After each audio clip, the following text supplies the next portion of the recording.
So வந்து இப்போ GSTR 1ல் ஹெச்எஸ்என் சம்மரி ஜனவரி மந்த், அதாவது பிப்ரவரி 10th நம்ம ஃபைல் பண்ணுவோம் இல்லையா? ஸோ ஜனவரி மந்த்துக்கான ரிட்டர்ன்ல இருந்து ஒரு சேஞ்சஸ் வரும் அப்படின்னு ஒரு அட்வைசரி கொடுத்துட்டாங்க. ஓகேங்களா? 9th ஜனவரியில் வந்த அட்வைசரி இது.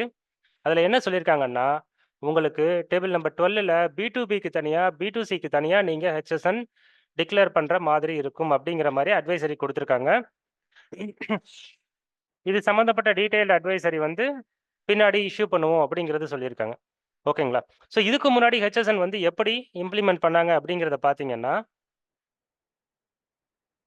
ஸோ மேண்டேட்டரி ஹெச்எஸ்என் வந்து எப்போ இருந்து வருது? 2020 நோட்டிஃபிகேஷன் நம்பர் 78/2020 இருந்து annual aggregate turn over up to 5 crore வரைக்கும் 4 டிஜிட் மேண்டேட்டரியும், அபவ் 5 crore இருந்தால் 6 டிஜிட் மேண்டேட்டரியும் வந்து நோட்டிஃபிகேஷனில் கொடுத்துருந்தாங்க. 2020 வந்த நோட்டிஃபிகேஷனுக்கு போர்ட்டலில் எப்போ இம்ப்ளிமெண்ட் பண்ணாங்கன்னு பார்த்தீங்கன்னா, ஏப்ரல் 2022 தான் HSN limit for turn over.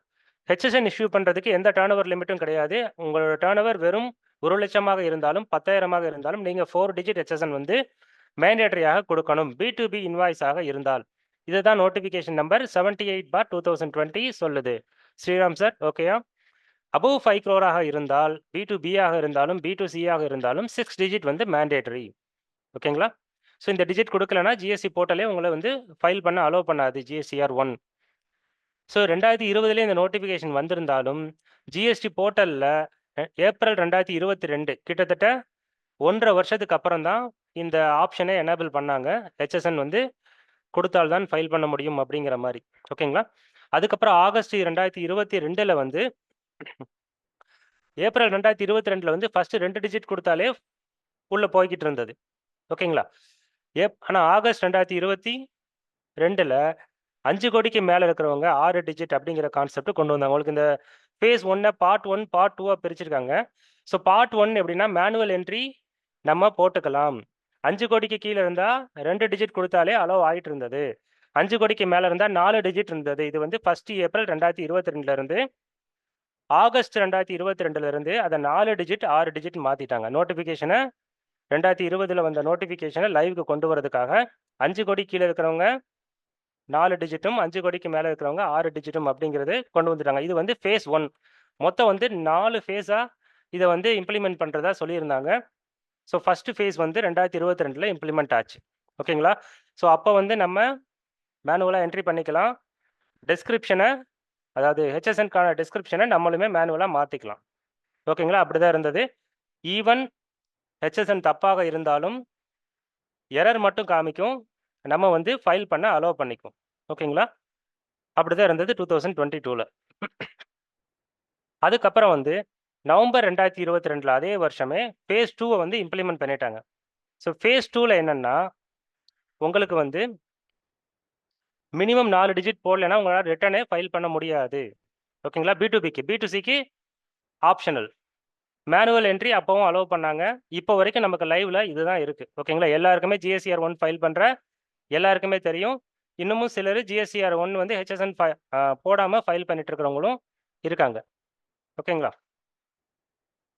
அடுத்து ஸோ இப்போ ஜனவரியிலேருந்து என்ன வரப்போகுதுன்னா, மேனுவலாக நீங்கள் ஒரு ஹெச்எஸ்எனை என்ட்ரி பண்ண முடியாது. ஒன்லி டிராப் டவுன் லிஸ்ட்ல இருந்து தான் நீங்கள் செலக்ட் பண்ண முடியும். ஓகேங்களா? ஸோ இது வந்து ஒரு ரெஸ்ட்ரிக்ஷன் கொண்டு வந்திருக்காங்க. அது இல்லாமல் B2Bக்கு தனியாக B2Cக்கு தனியாகன்னு சொல்லி நம்ம தனித்தனியாக டிக்ளேர் பண்ண வேண்டியது இருக்கு. இதுதான் ஃபேஸ் 3யோட இம்ப்ளிமெண்டேஷன். ஓகேங்களா? அது மட்டும் இல்லாமல் நீங்கள் B2B B23ன்னு கொடுக்கக்கூடிய இன்வாய்சஸ் நீங்கள் அந்தந்த ரெஸ்பெக்டிவ் காலம்ஸில், அதாவது வந்து டேபிள் நம்பர் 4, 5, 6 அதில் உள்ள B2Bயோட பெர்ஃபெக்டாக மேட்ச் ஆகணும். B2Cயில் கொடுக்கக்கூடிய இன்வாய்ஸ் B2C அண்ட் எக்ஸ்போர்ட் இதில் வரத டேபிள்ஸோட பெர்ஃபெக்டாக மேட்ச் ஆக வேண்டும். மேட்ச் ஆகவில்லை என்றால் இப்போதைக்கு வார்னிங் மட்டும் வரும். But to the nearest future என்னன்னா, உங்களுக்கு ஆட்டோமேட்டிக்காக ரிட்டனே ஃபைல் பண்ண முடியாது. ஓகேங்களா? ஸோ நமக்கு GSTR 9 வந்து லாஸ்ட் இயர் வரைக்கும் எப்படி பைசா மிஸ்மேட்ச் இருந்தால் கூட 9 வந்து ஃபைல் பண்ண முடியாது, ஹெச்எஸ்என் எரர் காமிக்கும். இந்த வருஷம் அதை 10 ரூபாய்க்கு மாற்றிருக்காங்க. ஸோ அதே மாதிரி GSTR 1லையும் உங்களுக்கு ஒரு குறிப்பிட்ட லிமிட் கொண்டு வந்து ஸ்டார்டிங்கில் ரெஸ்ட்ரிக்ட் பண்ணுவாங்க. மேபி அதே 10 ரூபாய் கூட வரலாம். ஸோ உங்களுக்கு நீங்கள் கொடுத்த B2B சப்ளைஸும் B2B ஹெச்எஸ்என்னும் பெர்ஃபெக்டாக டேலி ஆகவில்லை என்றால் ஃபைல் பண்ண முடியாது அப்படிங்கிற ரெஸ்ட்ரிக்ஷன் நமக்கு வரலாம். இதுதான் ஃபேஸ் 3ல இந்த மந்த்ல இருந்து ஜனவரியோட GSCR 1ல இருந்து இது இம்ப்ளிமெண்ட் பண்றதாக அட்வைசரி கொடுத்திருக்கிறாங்க.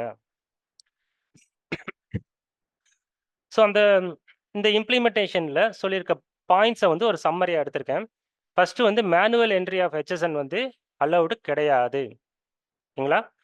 ஹெச்எஸ்என் நீங்க மேனுவலா என்ட்ரி பண்ணாலும், அதாவது 2 டிஜிட் 3 டிஜிட் போட்டாலும் கீழே உள்ள டிஜிட்ல இருந்து தான் நீங்க செலக்ட் பண்ண முடியும். ஸோ இது வரைக்கும் சாஃப்ட்வேர் மூலமாக பண்ணக்கூடியவங்க எல்லாருக்குமே சாஃப்ட்வேர்லயும் அது சம்பந்தப்பட்ட சேஞ்சஸ் வந்து கொண்டு வருவாங்க. அடுத்து புதுசா ஒரு காலம் ஆட் பண்ணிருக்கோங்க. என்னன்னா description as per HSN code. So நம்ம ஒரு டெஸ்கிரிப்ஷன் போட்டிருப்போம். ஃபார் எக்ஸாம்பிள் வந்து ஒரு பிளாஸ்டிக் சேர்னா நம்ம 3926 ஏதோ ஒரு HSN 3926 பிளாஸ்டிக் சேர் அப்படின்னு சொல்லி நம்ம ஒரு டெஸ்கிரிப்ஷன் டேலியில் அடிச்சிருப்போம். டேலியிலையோ இல்லை புக்ஸ் ஆஃப் அக்கௌண்ட்ஸ்லையோ பில்லுலையோ. ஸோ இது வந்து நம்ம சாஃப்ட்வேர் மூலமாக அப்லோட் பண்ணுவோம். அந்த ஹெச்எஸ்எனும் டெஸ்கிரிப்ஷனும் அப்லோட் ஆகி போயிடும்.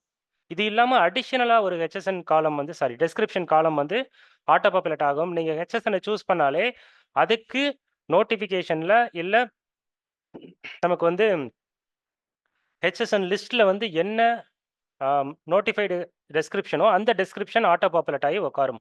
இது ஒரு அடிஷ்னல் காலம் தான். இதனால் இந்த இஷ்யூவும் கிடையாது. அடுத்தது வந்து B2B B2C நம்ம வந்து செப்பரேட்டாக கொடுக்கணும். இது வந்து ஆட்டோ வேலிடேட் ஆகும். B2B வந்து B2B சப்போர்ட்டிங் உள்ள அதர் காலம்ஸோட வேலிடேட் ஆகி ஃபிகர்ஸ் மேட்ச் ஆகுதான்னு சொல்லி நமக்கு வேலிடேஷன் காமிக்கும். ஓகேங்களா? B2Bலையும் B2Cலையும். இனிஷியல் ஸ்டேஜில் நான் சொன்ன மாதிரி வார்னிங்ஸ் மட்டும்தான் வரும். பட் ஃபியூச்சரில் கண்டிப்பாக டிஃபரன்ஸ் இருந்தால் ஃபைல் பண்ண முடியாது என்று ரெஸ்ட்ரிக்ஷன் கொண்டு வர நிறைய வாய்ப்பு இருக்கு. ஓகேங்களா? இது இந்த அட்வைசரி வந்தப்போ எல்லாருமே கேட்டது, அப்போ B2Cக்கும் தனியாக கொடுக்கணும்னா B2C மேண்டேட்ரியா அப்படிங்கிற கொஷின் தான் நிறையா வந்தது. B2Cக்கு பிலோ 5 crore இருந்தால் மேண்டேட்ரி கிடையாது.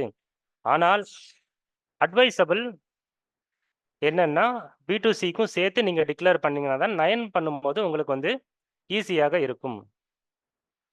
ஓகேங்களா? ஸோ உங்களுக்கு B2B சப்ளைஸ் இருந்தால் HSN இல்லாமல் நீங்கள் GSCR 1 ஃபைல் பண்ண முடியாது. இதுதான் இந்த அட்வைசரியில் கொடுத்துருக்க ஒரு summary. This is my suggestion. That's all. Okay. Okay, sir.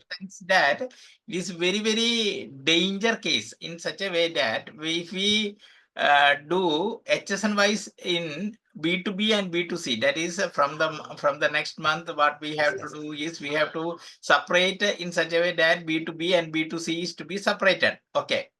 What is the hidden factor is that if we sold the goods B2B, they will get the average cost, and from B2C also they will get the average cost. If B2C is lower than the B2B, it will create litigation also. That means they will shoot the notice in such a way that you are undervalued the goods in B2C, because from the B2C the government will not get any revenue from that in afterwards.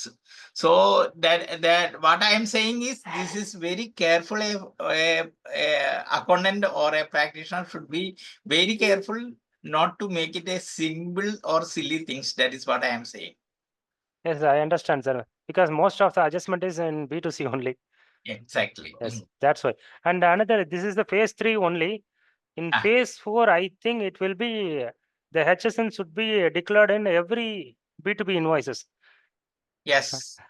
Yes. That will be the ultimate goal of the, I think.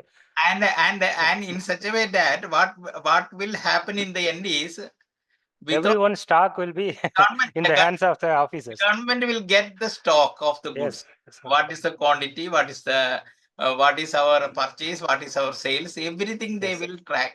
They will make they will dig back with the software or something like that. That is what is the end. Yes, sir.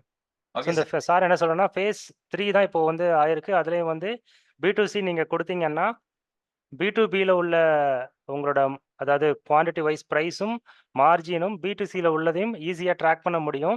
So இது வந்து அதாவது ப்ராப்பராக கொடுக்கலன்னா உங்கள் clients எல்லாருக்குமே risk அப்படிங்கிற மாதிரி சொல்கிறாரு. இது இல்லாமல் இப்போ வந்து ஃபேஸ் 3 தான் இம்ப்ளிமெண்ட் ஆயிருக்கு. ஃபேஸ் 4 வந்து எப்படி இருக்கும்னா, உங்களோட ஒவ்வொரு B2B இன்வாய்ஸுக்கும் நீங்க வந்து ஆ இது என்னோட அசம்ப்ஷன் தான். But not sure.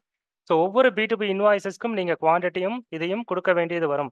இப்போதைக்கு நீங்க இன்வாய்ஸ் உள்ள பார்ட்டிக்கு குடுத்தாலும், அதாவது 5 கோடிக்கு கீழ உள்ள பார்ட்டியும் இனிமேல் வந்து குடுக்க வேண்டியது வருங்கிறப்போ, ஆ உங்களோட GSCR 1ல மட்டும் இல்ல, அங்க அந்த பையரோட GSCR 2Bலயும் அது ரிஃப்ளெக்ட் ஆயி, கம்ப்ளீட்டா 2 பேரோட ஸ்டாக் ஸ்டேட்மெண்ட்டுமே கம்ப்ளீட்டா கவர்ன்மென்ட் ஆஃபீசர் கையில வர அளவுக்கு பாசிபிலிட்டீஸ் இருக்கு. ஸோ அப்படி இருக்கும் பட்சத்தில் எல்லாமே டிரான்ஸ்பரன்சி ஆஃப் அக்கவுண்ட்ஸ் ஆக மாற வேண்டும். மாறலைன்னா ரிஸ்க். ஸோ இதுதான் என்னோட வியூ. ஆனா ஃபேஸ் 4 இப்படி தான் வருமான்னு கேட்டா தெரியல. ஆனா இப்படி தான் வரும்ங்கிறது அசம்ப்ஷன். ஓகேங்களா? ஓகே. Thank you.